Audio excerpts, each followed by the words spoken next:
Hello my dear juniors, I know आपका English का paper बहुत ज़्यादा क्लोज है, आपको समझ नहीं आ रहा है कि क्या करना है। But in this video I will tell you 5 pointers जो आप फॉलो करोगे then you will definitely score good marks in your English exam. So without wasting any further time will continue in the video. Guys, आपको पता है हम English को पूरे साल कितना ही पढ़ते हैं, बट यू नो इंग्लिश का भी सेम वेटेज है। इंग्लिश में मार्क्स खराब आए तो पूरा परसेंटेज डाउन जाएगा। सो इट इज़ इम्पॉर्टेंट कि हम इंग्लिश में भी अपने आप को मेंटेन करके चलें, इंग्लिश में भी हम अच्छा स्कोर लाएं 90 plus 95 plus and why not even 100, because it is achievable. ऐसा नहीं है कुछ इम्पॉसिबल टास्क है, कुछ स्ट्रेटजीज फॉलो करनी है, कुछ चीज़ों को सिस्टम से लेके चलना है and still we have time, will score 100 out of.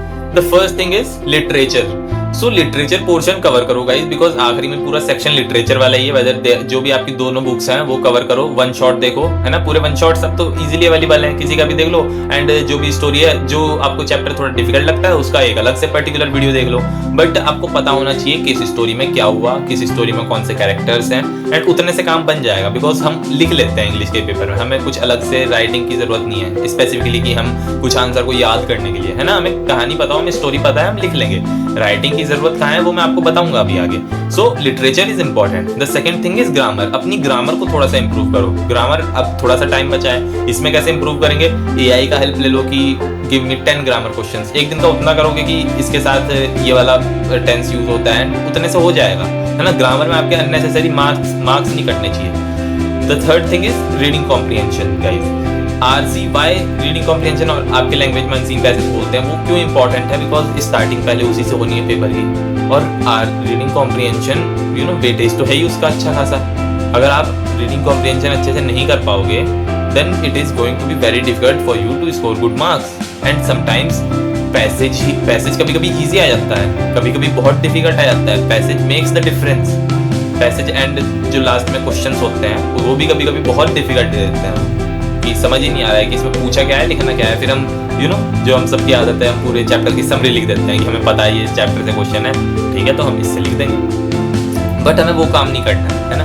हमें accurate to the point answers लिखने हैं और अनसीन पैसेज की प्रैक्टिस करनी है, वो अब सैम्पल पेपर से करो। And here we come to our fourth point which is very very important and very important in all the subjects, and that is sample paper. Doing sample paper, doing PYQs से आपको एक तो ये पता चलेगा CBSE का level क्या है, जो कि बहुत डिफिकल्ट नहीं है, हम सभी जानते हैं। It is not very difficult to score 90 plus अगर आपने थोड़ी सी भी अच्छे से स्ट्रेटेजी फॉलो करी एंड थोड़ा सा भी पढ़ लिया, अब भी इजीली लाए जा सकते हैं, कोई बहुत बड़ी बात नहीं है, ठीक है। तो वो चीज़ है, PYQs करने पड़ेंगे आपको। PYQs को कैसे करना है? टाइम बाउंडेड मैनर में करना है। Here is the fifth point, जहाँ मैं कह रहा था राइटिंग प्रैक्टिस का इंपॉर्टेंट है, यहाँ इंपॉर्टेंट है।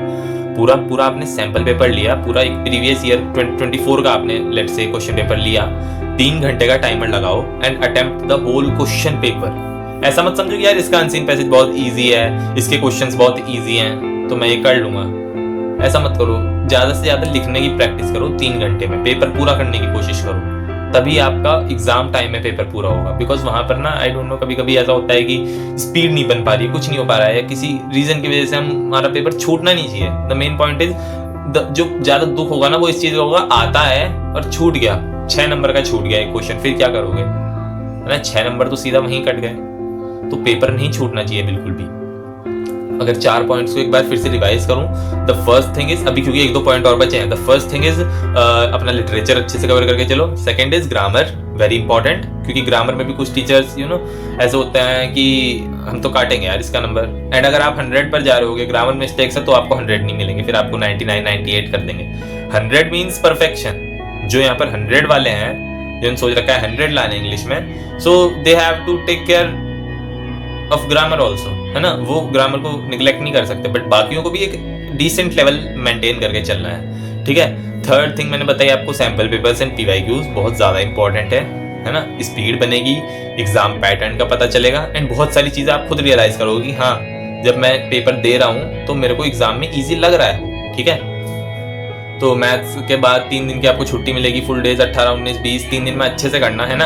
और अगर लास्ट पॉइंट बताऊं तो वो है अपनी एक पर्सनल स्ट्रेटजी बनाना। लाइक कुछ बच्चों को ऐसा लगता है कि हम पहले लिटरेचर वाला पोर्शन करेंगे। मैंने एक पॉइंट अभी वैसे मिस कर दिया, हमारा पूरा जो बीच में राइटिंग सेक्शन है वो मैं भूल गया।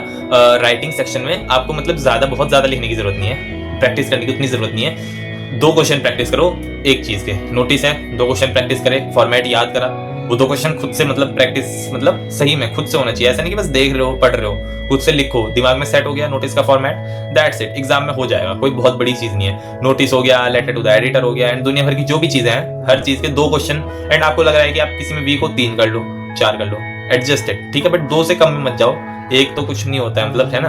तो 2 क्वेश्चंस कर लो, फॉर्मेट आपको उसका याद हो जाना चाहिए। एग्जाम वाले दिन फॉर्मेट एक बार फिर रिवाइज कर लेना, जब सुबह सुबह उठ के करते हैं, जो 1 शॉट्स चल रहे होते हैं, बहुत सारे टीचर्स ले रहे होते हैं 1 शॉट्स, जब उनका देखो तो फॉर्मेट जरूर रिवाइज कर लेना, वो भी रिवाइज करा देंगे। सो ग्रामर जो बीच का हमारा राइटिंग सेक्शन है ये वाला हमारा ऐसे कंप्लीट हो जाएगा। मैं जो बात बता रहा था एग्जाम डे स्ट्रेटेजी की, वो ये है कि कुछ बच्चों को ऐसा लगता है कि हम रीडिंग कॉम्प्रिहेंशन स्टार्ट करेंगे तो हम ज्यादा अच्छे से कर पाएंगे, कुछ को लगता है हम तो जैसा पेपर क्वेश्चन में पूछा गया है क्वेश्चन पेपर में हम वैसा वैसा कर देंगे, reading comprehension then writing section then literature. कुछ को लगता है नहीं यार राइटिंग सेक्शन इजी है कि फॉर्मेट है, क्वेश्चन आया फटाफट 18 नंबर का सेक्शन खत्म आधे घंटे में 40 मिनट में। सो अगर आपकी मतलब वो अपनी स्ट्रेटेजी होनी चाहिए। किसी को लगता है नहीं मेरे को तो लिटरेचर पसंद है, मैं तो सारे क्वेश्चन याद हैं और दिख भी रहे हैं कि यार ये सारे क्वेश्चन ईजी हैं, इनको निपटाओ पहले, उसके बाद हम आरसी करेंगे, तो वो अपनी स्ट्रेटेजी है। मैं ये कह रहा हूँ कि वो स्ट्रेटेजी आप अभी घर पर ही डेवलप कर लो, एग्जाम में कुछ एक्सपेरिमेंट करने मत बैठना। अगर आपको लग रहा है कि आप पहले लिटरेचर वाला सेक्शन अच्छे से कर पा रहे हो, then do it, take a question paper then do it, 3 घंटे का टाइम देखो कर पा रहे हो क्या। आपको जो लग रहा है जितना एक्सपेरिमेंट करना है घर पर करो, वहां पर एग्जाम सेंटर में एक्सपेरिमेंट नहीं करना है, वहां पर परफॉर्म करना है, ठीक है। तो प्रैक्टिस जितनी ज्यादा घर पर करोगे, जो भी जैसे भी लगे अपनी स्ट्रेटेजी यहीं घर पर डेवलप करो, वहां पर इंप्लीमेंट करनी है। That is not the place to invent new strategies, that is the place to implement them, ठीक है। So these are the 5 points, और मेहनत करो गाइज और हो जाएगा। English is not a very big deal. जब इंग्लिश का पेपर होगा, मैथ्स का पेपर दे चुके होगे, वन ऑफ द मोस्ट जिससे मतलब बच्चों को डर लगता है, मैथ्स के बाद एक बच्चे का फिर साइंस आपका, है ना, तो साइंस भी हो जाएगा। ऐसे ही स्ट्रेटेजी वीडियो लेके आऊंगा एंड हम इजीली ऐसे ही स्कोर करेंगे और बहुत शानदार स्कोर करेंगे। एंड मेक श्योर यू आप एक कमिटमेंट करो, लाइक कमेंट सेक्शन में लिख के जाओ, I will score 95+, I will score 90+, और I will score even 100 in my English board exam. And जिस दिन रिजल्ट आएगा उस दिन कमेंट अपना वापस देखना है ना, एंड उस दिन आपको आज का दिन याद आएगा कि मैंने पीयूष भैया का वीडियो देखा था, एंड उसके बाद से मैंने कभी पीछे मुड़ के नहीं देखा, मैंने मेहनत करी and I achieved what I committed. So make sure guys you do that. And अगर आपको कोई प्रॉब्लम हो रही है, कोई कुछ डाउट है, then you can ask me in the comment section, that is always open for you. And make sure you subscribe to the channel, and I hope this video help you.